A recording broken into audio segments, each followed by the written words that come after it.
Hello, I'm Harley Schlanger from the Schiller Institute. Welcome to our webcast for today, March 4th, 2020, with our founder and chairman, Helga Zepp LaRouche. The obvious starting point is the issue that's on virtually everybody's mind, the spread of the coronavirus.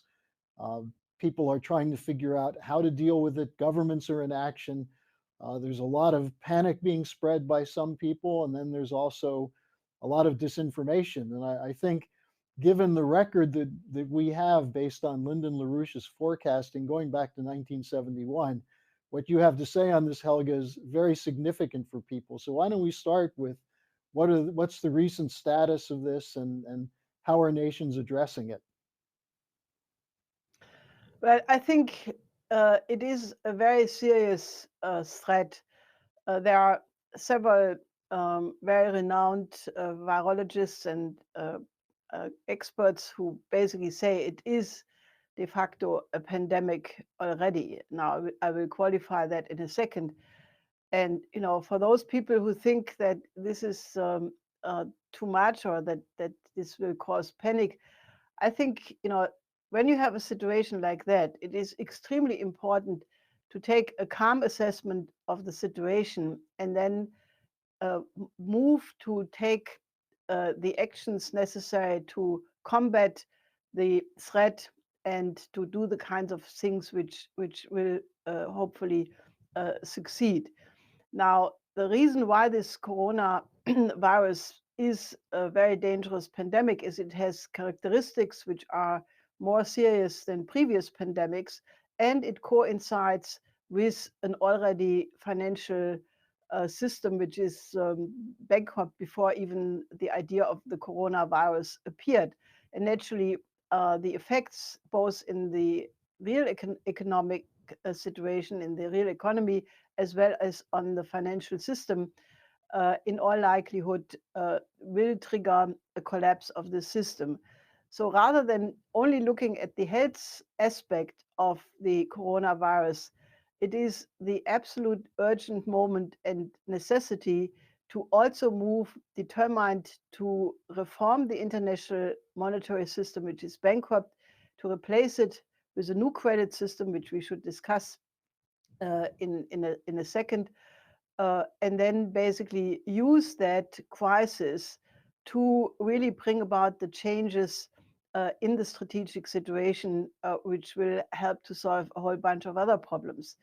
And President Trump reflected this in his way by saying it is an irony of the situation that because of the corona crisis, forces are coming together which would normally never do so. So, having said that, I think we should first look at the corona virus crisis itself. It is now officially spread to 70 countries, and it is no longer possible to just reconstruct the origin and who infected whom, but it has spread to what is called asymmetric transmission or community transmission. And that is basically now also affecting countries which do not have such a good health system as China, or even the European or US have European countries, or the United States have, which have big flaws in their health system already. So the danger is that this really can uh, continue to spread much faster, and that I think there is also a vast underreporting, because in many countries the kind of testing which was done rigorously in China has not even started, including the United States, where the first test kits were basically flawed and did not work, which shows you one one dimension of a broken down health system. So it is now regarded, that several countries are, really hotspots. China still, even so, because of the energetic methods used by the Chinese government, it is spreading now more quickly in other countries other than China. And it's also in South Korea, Iran, and Italy. Uh, but the situation is regarded serious enough so that major international events have been shut down in Germany, where they closed down the Leipzig Book Fair, which was supposed to open shortly, the Craft International Conference in Munich, and even the Hanover Fair has been postponed by 3 months. Similarly, in France, the Louvre has been closed, and they don't convene indoor events anymore with large crowds. And that shows you that, you know, there is actually a serious concern. I must say, however, that the reaction both in the United States and in Europe was delayed. I think measures should have been taken much clearer. I think the health minister Spahn in earlier periods even said that the virus will not come to Germany, which is a rather absurd assumption.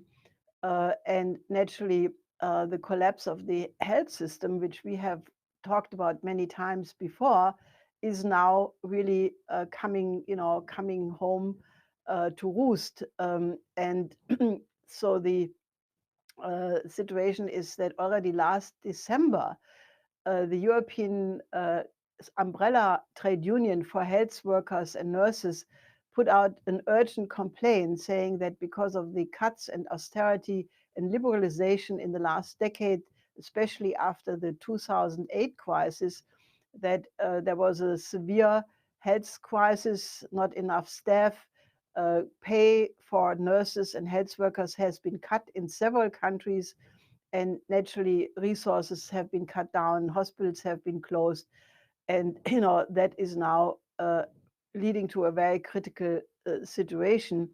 If you look at China, which has 4.3 hospital beds per 1,000 citizens, in the United States it's only 2.5 beds per 1,000 people. So you can actually see that, you know, China has been in a much better situation to deal with it, and they took measures which have been characterized by the World Health Organization in such a way that they said that China has established a new standard in how to deal with such epidemics and pandemics.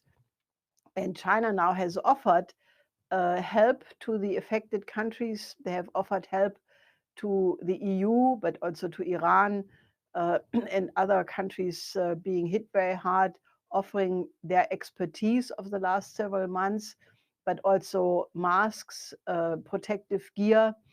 And I think the European Union and others would be well advised to take the advice and the help offered by the Chinese, because, you know, this is extremely important, because a lot of time has been lost already, and now it's time for the kind of international cooperation which overcomes prejudice and geopolitical stupidity. So I think this is now something which should really occur immediately. Well, when you speak of the delay, I think back to the fact that in 1971, your late husband, Lyndon LaRouche, talked about if we go with a full policy of neoliberalism, which came through with globalization, austerity, and so on, that mankind would be confronted with biological holocausts. And this warning was made very clearly. And yet, under the neoliberal doctrine, the healthcare system, as well as the industrial system, the manufacturing, the food security, all of this has been torn down. So besides the emergency measures, we really do need this radical transformation of the monetary financial system, don't we? Well, let me stress one thing. I mean, many of our viewers are quite aware of the fact that the name of my late husband has been slandered by many forces. But if you look at the present situation, I think it is a question of honesty to recognize that every one of his prognoses has come true. And the reason why he was so, in quote, controversial is because he went against the powers to be, against the people who wanted to go for the complete deregulation of the markets, of the increase of the power of the speculative interest in Wall Street and the City of London. And when he's made this historic prognosis on the 15th of August in 1971, when he said, when Nixon decoupled the dollar from the gold standard, he abandoned the fixed exchange rates and actually, destroyed the Bretton Woods system by doing so. Lyndon LaRouche said, if you continue on this trend, it will inevitably lead to a new depression, to the danger of a new fascism, or there will be a replacement by a completely new economic world order. And then he has proceeded every step of the way to warn about the consequences of the extreme monetarism which had been introduced and had been escalated, by warning that you cannot continuously lower the living standard of entire continents, as it was done to the developing sector in Africa, in Latin America, in many Asian countries, without causing new diseases, old epidemics and new diseases to emerge. And that, that was the big danger, because we called it, we had in the end of the 70s, beginning of the 80s, we created something which was called the Biological Task Force, which was exactly studying the danger of the outbreaks of such new diseases. And we also proposed the remedies, namely to go into a crash program for optical biophysics, for the study of life sciences, to find cures for these new diseases. Obviously, this was not done because it did not it was not seen as profitable by the pharmaceutical industries and the banking interest behind them. So now we are at the situation where all predictions of Lyndon LaRouche have come to the point of absolute boundary condition. Now, this financial system is absolutely bankrupt. We have to dramatically reverse the monetary system and change it into a credit system. And this is why I have issued a call for the immediate implementation of the 4 laws of Lyndon LaRouche. And I will just briefly summarize again what they are. There has to be an immediate end to the casino economy. That means you have to have the introduction of a global Glass-Steagall banking separation in exactly the same way as Franklin D. Roosevelt proposed it and implemented it in 1933. Then you need new credit mechanisms. You need to bring back the issuing of credit into the sovereign power of governments, away from private interest, which means you have to have a national bank in every country to issue credit for productive investments. Then you have to implement a new Bretton Woods system by connecting these national banks in every country, which must go back to a fixed exchange rate system. And they must then have long-term agreements for investments in very well-defined infrastructure projects, in industrial investments, in increase in productivity of the economy, and with a special emphasis on such frontier areas as fusion, bio-optics, biophysics, space cooperation. And we need an urgent implementation of the World Land Bridge report, which we published several years ago, which is the idea to turn the new Silk Road into a world land bridge by bringing economic development in all regions affected by crisis right now. Let it be Southwest Asia because of the refugee crisis, or let it be Africa because of the corona crisis, but also the locust crisis, the migrants crisis. But the key message of all of this is there is a solution. This solution could be implemented extremely quickly. As a matter of fact, we have proposed also that a summit should take place among the 4 most important powers of the world: Russia, China, India, and the United States, not at the exclusion of other countries, but these 4 most important and most powerful countries must come together to implement these 4 laws. And that such a summit is in the works, is already on a very good track. I made this first proposal on January 3rd, following the assassination of General Soleimani in Iran. A few days after that, President Putin came up with a similar, different but similar proposal by suggesting that the 5 permanent members of the UN Security Council should have an immediate summit to address the basic questions facing all of humanity. In the meantime, China, France have agreed, and today the Russian Foreign Minister Lavrov reported that also President Trump said that he is very interested to participate in such a summit. So that is the framework which could solve these problems very, very quickly. And I would appeal to all people, rather than becoming anxious, becoming despaired, help us rather to bring these solutions about. And I think this is the key characteristic of our organization, the Schiller Institute, the LaRouche movement, that we are fighting for actual solutions. And the only solution which would function in such an extraordinary crisis is abandon the system which caused all of these crises and replace it with a system which is in the interest of all nations, and move to a new paradigm of international cooperation. So that is eminently feasible if the political will can be mobilized. And that's why I'm asking you to contact us and to work together with us to create the international support for these ideas.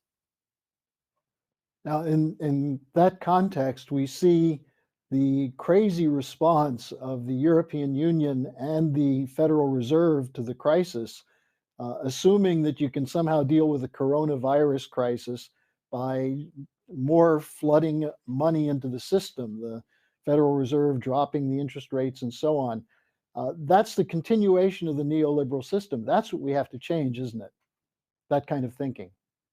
Yes, exactly. And that really shows you that there is an absolute disconnect of the present establishments, the neoliberal establishments on both sides of the Atlantic, a complete disconnect of the causes of the crisis and what is actually needed to remedy it.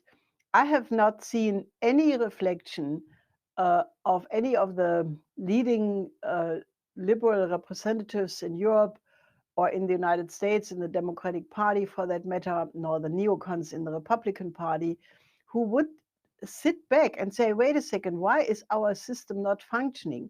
Why do we have a financial crisis? Why do we have the outbreak of pandemics? And I think that unwillingness of the liberal establishment is a very good reason for the ordinary citizens to really mobilize and force a change, because as it looks right now, it will not come from these elites. Well, I think that's why we're seeing a global insurgency precisely against these elites. But we just saw in the United States, besides the craziness of the Federal Reserve, the election underway, the Democratic Party looks as though the establishment has decided they're, at least for the moment, going to rally around Joe Biden, who, if you look at him, this is Mr. Establishment, the Obama-Clinton Democratic Party. What are your thoughts after Super Tuesday? I know it's important. Bloomberg just announced today that he's dropping out $500 million for a handful of delegates, probably the worst businessman in the world history. But what are your thoughts now after Super Tuesday? Well, I think the DNC clearly wants to rig the election again, get Bernie Sanders out, who has his own massive problems without question, but to basically try to get all the other contenders to drop out and support Biden. And this reflects the fact that they have absolutely not learned the lesson of 2016. They still don't know why Hillary lost the election. As you say, Bloomberg, probably paid for each vote he got $1,000 or $2,000 or $3,000. I haven't calculated it exactly, but it was a very expensive vote buying. So he blew $500 million for advertisements.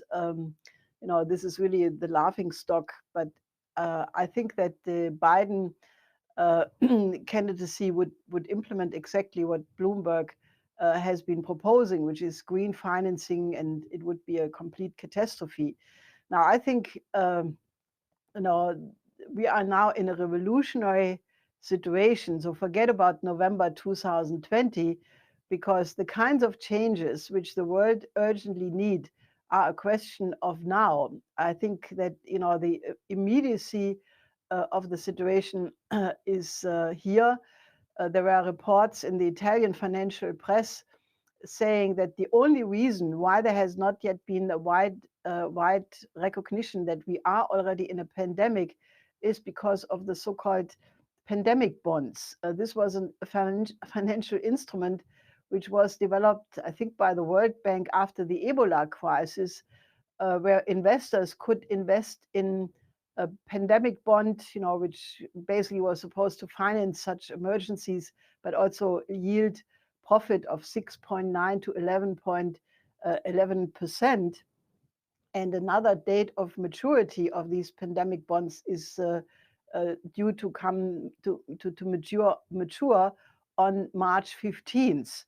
Now that shows you the utter absurdity, to delay necessary measures, including, informing the public in the necessary way, just to not risk the profit of some speculators. And it also shows you that the health sector is definitely not something which should be subject to financial speculators, but it should be absolutely the responsibility of sovereign governments to provide a health system for the common good of the people. So I think, this just shows you, that the establishments at this point are incapable, unwilling to recognize the reason why the liberal system is not functioning. And, that means we will continue to have a very revolutionary moment. And, as the consequences of both the pandemic and the condition of the financial system will get clearer, I think the upheaval which we have seen in the health sector in all of European countries, but also among the farmers, that will just increase, and it will force the kind of solution with the 4-power, maybe 5-power UN Security Council Permanent 5 agreement, which we have been proposing and which now Russia has successfully put on the agenda.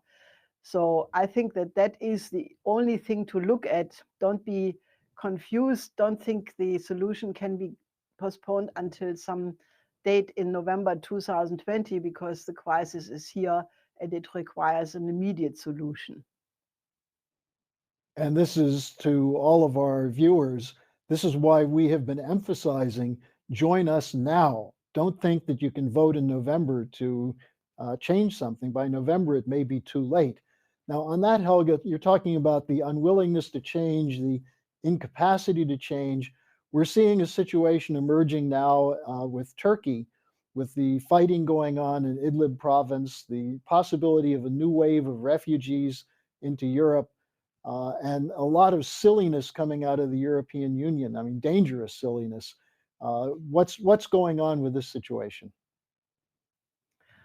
Well, the problem is that Turkey, is using the refugee issue to blackmail the EU, but also, they have attacked Idlib, or rather, they have attacked Syrian forces in Idlib and backing terrorist elements.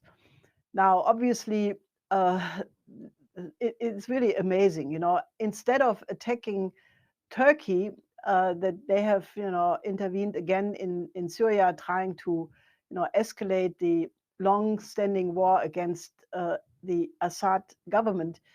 The British Foreign Minister, Dominic Raab, came out in full support for Turkey. And then this unfortunate German defense minister, AKK, Annegret Kramp-Karrenbauer, she also threatened to increase the sanctions against Syria and basically took fully the side of Turkey.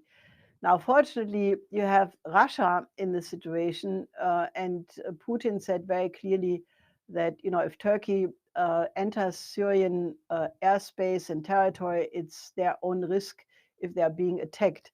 Now, Russia obviously has a big role to play. Erdogan will go to Moscow, I think tomorrow, and he will meet on Thursday and Friday with President Putin. And obviously, if Putin and Trump would, they may be doing that already, but if they would agree on how to handle this crisis, then I think Erdogan could somehow be contained.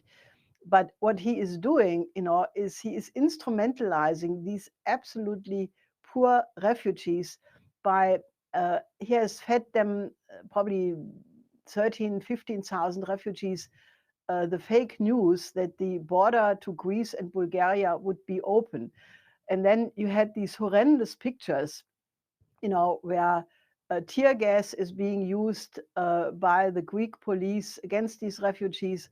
Then you have tear gas being used by the Turkish side, obviously trying to drive these refugees over the border.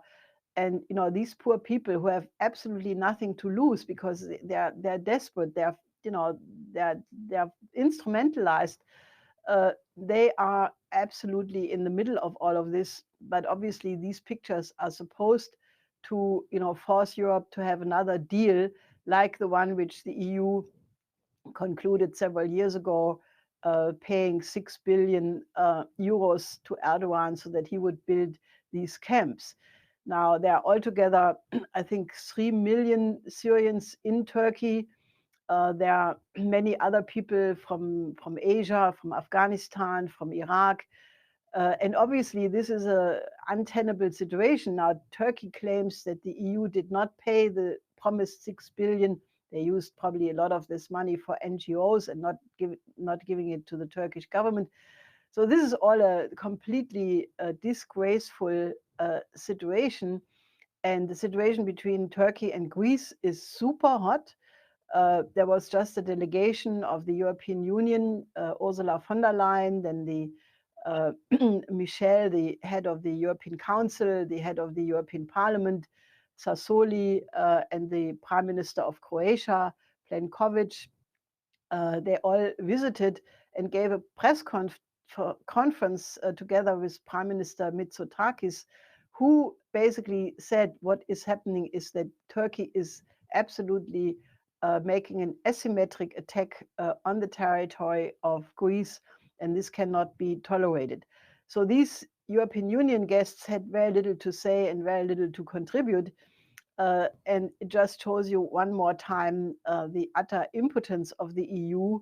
But it also shows, if you have the statements of AKK completely echoing what the British foreign minister is saying, you have clearly the EU falling into the great game of the British again, trying to disrupt, using the Middle East as the cockpit for the great game.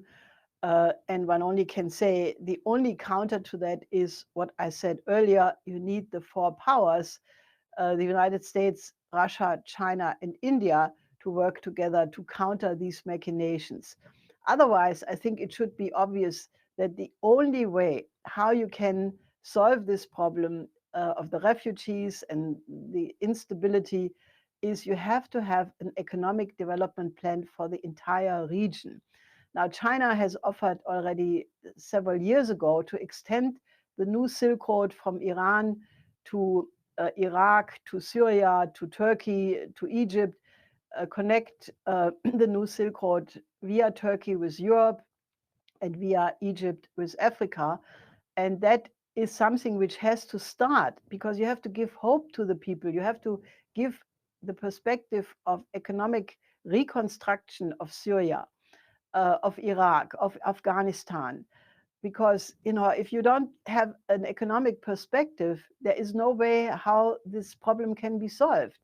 Now, I find it absolutely criminal if some politicians still are on the line that they will not give a penny for the reconstruction of Syria until Assad is chased out of his office, um, I think this is just completely criminal. And the people who are saying that are personally responsible for the lives lost, and I think they should be treated with contempt. I think what is needed right now is an urgent international solidarity to reconstruct Southwest Asia as one region. Now, Iran is one of the countries which has probably out of control uh, coronavirus infection. President Rouhani said that there is not one single region which is not affected by the coronavirus. Even some members of the government are reported to be sick. And the sanctions which are imposed on Iran are killing people. And I think it should stop right away because you need a comprehensive solution. Now, China has offered to help with the infrastructure. Russia has offered to help to build up the energy in the region, and obviously other countries can participate in building up the industry, building up the agriculture, bringing in lots of new fresh water sources through new technologies. All of that would be absolutely feasible, but it does require that the countries stop to play these geopolitical games. Now, if you are for ending geopolitics because you don't want to have refugees, then work with the Schiller Institute, because we are the organization which is doing something. We are the organization which has solutions, and that is why you should absolutely join us on the spot. Helga, I think I'm just going to ask you one more question because we're going a little bit longer than usual, but it's really crucial given what you just said. In the midst of this confluence of crises, instead of panic and despair, you're talking about solutions. I found it very interesting that Donald Trump, when he was in Davos, spoke about the dome in Florence, which you and your husband have often referenced as an example of the merger of beauty and science that's the proper approach. Now, we've been through as a human race dark ages before where mankind has been lifted out of that with a new renaissance. And you've been very outspoken about the need for this. So I think it'd be very useful for you just to say something about that now. Yes, many of you probably know this extremely important book, The Decameron by Boccaccio. He described the consequences of the Black Death in the 14th century on the population. And when you read in this book, you can actually, see the parallels to the present, the irrationality which, naturally comes with pandemics, the misery, how people lose any kind of empathy because, the sickness overwhelms people. I don't think we are quite at that point yet in Europe. But if you look at what is happening in Africa with the locust crisis, destroying the basis for the survival for many, many people, we are quickly approaching such a situation like in the 14th century. And, I have said many times that, you need to study how did mankind come out of the 14th century and create the beautiful Italian Renaissance, because that is a lesson to be learned. I can only make it very short. It was that there was a group of humanists developing who took the ideas of Dante Alighieri, of Petrarca, of the school of Padua, and they basically said we have to go back to the sources, we have to go back to the original great philosophers, and that was the environment, which allowed, among others, Nicolaus of Cus to bring the Orthodox delegation to the councils of Ferrara and Florence, and they brought the entire collected works of Plato. So Nicolaus of Cus himself was one of the absolute outstanding thinkers. I think he was probably the greatest thinker of the 15th century, at least for the European civilization. And he introduced a new kind of thinking, the thinking of the coincidence of opposites, the coincidentia of oppositorum, that you have to think of the higher level of unity where you can solve problems which are unsolvable on the level of Aristotelian contradictions. So it was that new thinking which, in my view, also influenced the Peace of Westphalia, coming together with the thinking of Plato, who had been lost for 1700 years in Europe, which then led to an explosion of a new image of man, a new optimism, a new role of science and technology, a new role of the common good being introduced for the first time in the question of the state. So the Italian Renaissance, which laid the foundation for 600 years of European civilization, of which naturally the United States is also a part of, is a model. Because if you are in a crisis, and the West is in a crisis because, you know, we have lost the roots, we have lost the connection to our great traditions, and we have to go back to exactly like the Italians went back to the Greek period.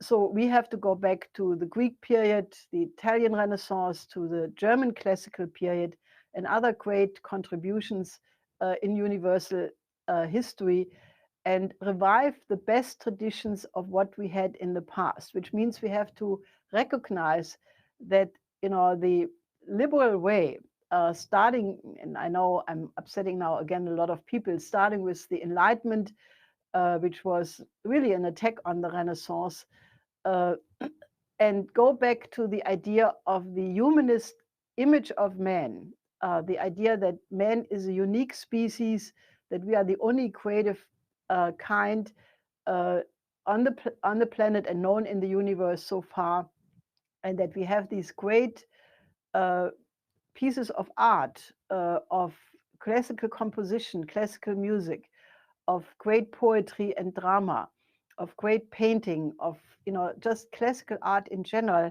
and that we have to somehow go back to the image of man associated with these expressions, these highest expressions of human civilization. And I'm absolutely convinced if we do that in this moment of the corona crisis and other, you know, very severe challenges which we are confronted with, I think we can have a revival. I think we can have a true renaissance of our identity based on these great traditions.